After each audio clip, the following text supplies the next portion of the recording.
बांग्लादेश में कुछ बड़ा होने वाला है, जिसकी भनक भारत को लगते ही ताबड़तोड़ एक्शन शुरू हो चुका है, जिसने पूरी दुनिया में हलचल मचा के रख दी है। बांग्लादेश के अंतरिम सरकार के मुखिया मोहम्मद यूनुस अब भारत के खिलाफ कौन सी साजिश रच रहे हैं, जिसकी पोल खुलते ही भारत ने अपनी तैयारियों को पूरा कर लिया है। आखिर भारत ने बांग्लादेश से राजनयिकों के परिवारों को वापस क्यों बुला लिया?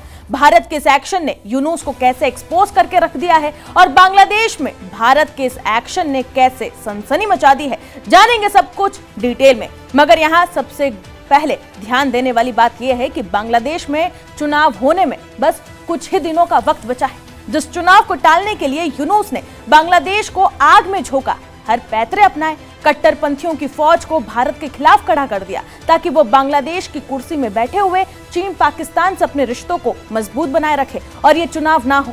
पर सब कुछ धरा का धरा रह गया और अब चुनाव की सुगबुगाहट के बीच में भारत ने वो एक्शन लिया है बांग्लादेश में, जिसने यूनुस को सोचने पर मजबूर कर दिया है, क्योंकि भारत के इस कदम ने एक तीर से दो निशाने साधे हैं। कैसे, वो जानेंगे आगे इस वीडियो में। लेकिन यहाँ पे सबसे पहले भारत ने क्या एक्शन लिया है उसका खुलासा आपके सामने कर देते हैं। दरअसल रिपोर्ट्स के मुताबिक भारत ने बांग्लादेश को नॉन फैमिली यानी परिवार के साथ ना भेजे जाने वाले राजनयिक तैनाती स्थल के रूप में दर्ज करने का फैसला ले लिया है। इसका मतलब ये है कि बांग्लादेश में तैनात किए जाने वाले भारतीय राजनयिक और अधिकारी अब अपने पति या फिर पत्नी या फिर अपने बच्चों के साथ या फिर अपने परिवार के साथ उन्हें बांग्लादेश नहीं ले जा सकेंगे। अब तक भारतीय विदेश मंत्रालय ने नॉन फैमिली की ये श्रेणी सिर्फ कुछ ही देशों पर लागू की थी, जिसमें इराक, अफगानिस्तान, पाकिस्तान और दक्षिण सूडान शामिल है। इस ताजा फैसले के बाद बांग्लादेश को भी इसी सूची में शामिल कर लिया गया है।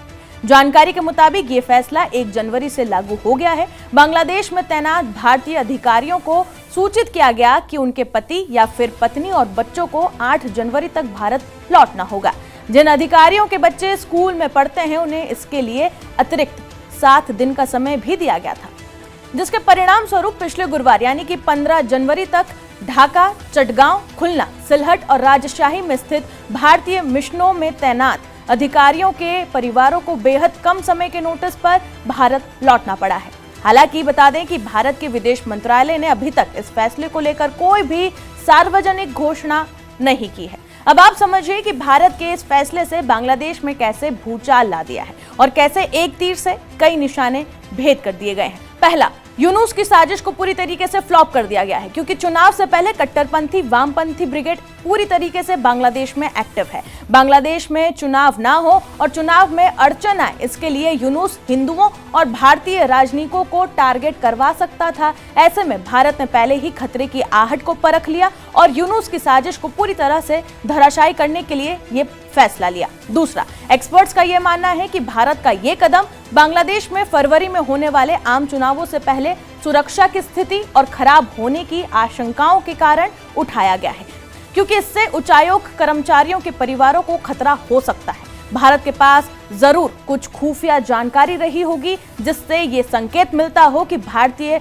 नागरिकों को या फिर राजनयिक कर्मचारियों के परिवारों को निशाना बनाकर हिंसा की जा सकती है और इसी वजह से बांग्लादेश को नॉन फैमिली तैनाती स्थल घोषित किया गया भारत की तरफ से। वहीं बता दें कि आवामी लीग जैसी बड़ी राजनीतिक पार्टी को चुनाव लड़ने से इनकार कर दिया गया है बांग्लादेश में और इस फैसले को लेकर काफी विवाद भी है। ऐसे में चुनाव से पहले या उसके बाद हिंसा की आशंका से इनकार नहीं किया जा सकता।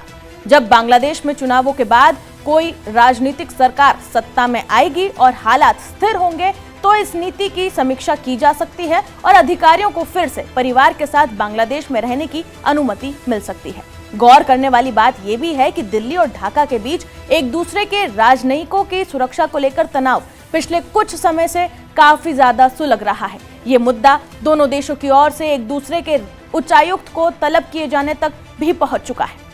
वहीं आपको ये भी बता दें कि भारत के साथ साथ अमेरिका भी बांग्लादेश में तैनात अमेरिकी राजनयिकों को अपनी पत्नी या फिर पति या फिर अपने बच्चों के साथ ले जाने की अनुमति बिल्कुल भी नहीं देता। अमेरिका पिछले लगभग 1 दशक से इस नियम को बांग्लादेश में लागू करके रखा हुआ है। खैर, भारत का रुख एकदम साफ है। बांग्लादेश में जब तक सुरक्षा सुनिश्चित नहीं हो जाती तब तक भारत का ये फैसला लागू होगा और बांग्लादेश की स्थिति पर भारत की पैनी नजर है। भारत से रिश्ते कैसे सुधारना है और कैसे अच्छे से बनाना है, इसके लिए अब यूनुस के पाले पर गेंद रख दी गई है। देखना यह होगा कि यूनुस आगे आने वाले दिनों में क्या कार्रवाई करते हैं या क्या एक्शंस लेते हैं जो वहां पर हिंदुओं पर अत्याचार हो रहे हैं उस पर, और फरवरी में जो होने वाले कथित चुनाव हैं उसके परिणाम क्या आते हैं, इस पर भी पूरी दुनिया की नजरें बनी हुई है, खासकर भारत की भी।